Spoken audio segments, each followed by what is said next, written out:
আমার মনে হয় না এটা নিয়ে রাজপথ খুব একটা গরম হবে, এটা আমার মনে হয় না।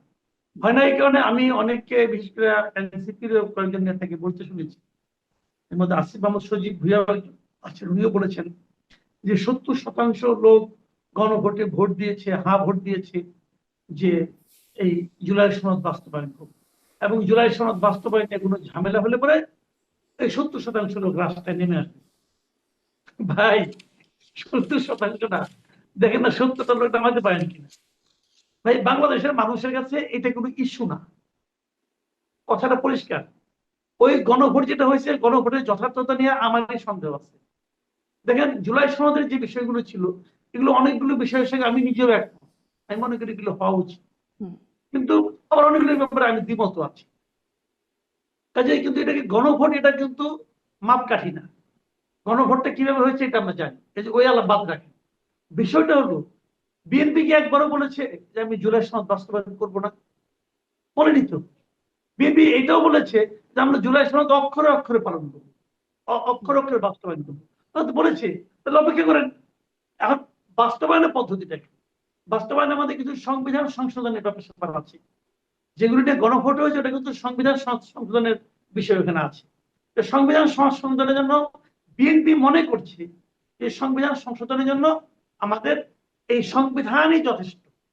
সংবিধান আমরা বিষয়গুলো তুলবো, আলোচনা করব, এবং জুলাই সনদের মতো করেই তুলবো, সবাই মিলে ভোট দিব, 2/3 হলেই তো সংবিধান সংশোধন হয়ে গেল। এইভাবে করতে যাচ্ছে, আর এরা বলতেছে না, এটাকে ওইভাবে করতে হবে। এটা কিভাবে, যে ওই সংবিধান সংস্কার পরিষদ করতে হবে, সেটার মধ্যে বিএনপি বিএনপি তো শপথই নেয় নাই। বিএনপি বলছে আমি শপথ নিব না, কারণ এটা সংবিধানে নাই। এখন সংবিধানের দোহাই দিচ্ছে বিএনপি। বিএনপি যে পুরোপুরি সংবিধান মানে তাও আমি বলি না, অনেক জায়গায় ঝামেলাও আছে, ওটা অন্য কিছু। কিন্তু এখন এইটা তো হলো যে আপনার জুলাই সনদ বাস্তবায়ন হলো প্রায়োগিক বিভিন্নতা। একজন এভাবে করো, একজন বলছে এভাবে করো, যেভাবেই করুক, যেভাবেই করুক, এটা যদি বাস্তবায়িত হয়ে যায় তাহলে আপত্তিটা কোথায়? তাহলে জামাত অথবা এনসিপি রাজপথে নামতেছে কেন? তারা কি জুলাই সনদ বাস্তবায়নের জন্য নামতেছে, নাকি তারা সংবিধান সংস্কার পরিষদে বিএনপি কে বসানোর জন্য নামতেছে? এটা আরেকটা প্রশ্ন। কারণ এই প্রশ্ন নিয়ে যদি তারা জনগণের কাছে যায়, জনগণ তাদের কথা শুনবে। জনগণ তো গণভোট দিয়েছে ওই জুলাই সনদ বাস্তবায়নের জন্য। ওই জুলাই সনদ বাস্তবায়নে তো সংবিধান সংস্কার পরিষদ বলতে কিছু নাই। গণভোটিক আছে, ওটা নাই তো রে ভাই, বলে তো লাভ নাই। কাজে এটার সঙ্গে ওটা কোনো সম্পর্কই নাই। তার কিসের উপর কি বলতে চাই আমি বুঝতে পারছি না।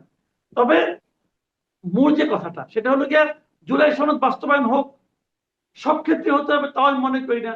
যেগুলো যেগুলো আমাদের যারা প্রতিনিধি, যারা এমপি হয়েছে, তারা কিন্তু আমাদের প্রতিনিধি, এবং আমরা কিন্তু মনে করি তারা যেটাকে সিদ্ধান্ত নেবে ওটা আমাদের সিদ্ধান্ত, এটা আমি মনে করি পার্সোনালি, কারণ তাদের তো আমরা ভোট দিয়ে পাঠিয়েছি, তাই না? এখন তারা যদি সিদ্ধান্ত নেয়, আমরা করবো ওইটাই হবে জনগণের সিদ্ধান্ত, এবং সেভাবে অগ্রসর হোক, এটাই আমি চাই।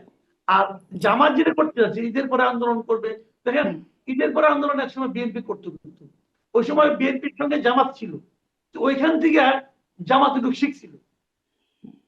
ঈদের পর আন্দোলন বিএনপি বলতো, জামাত বলতো।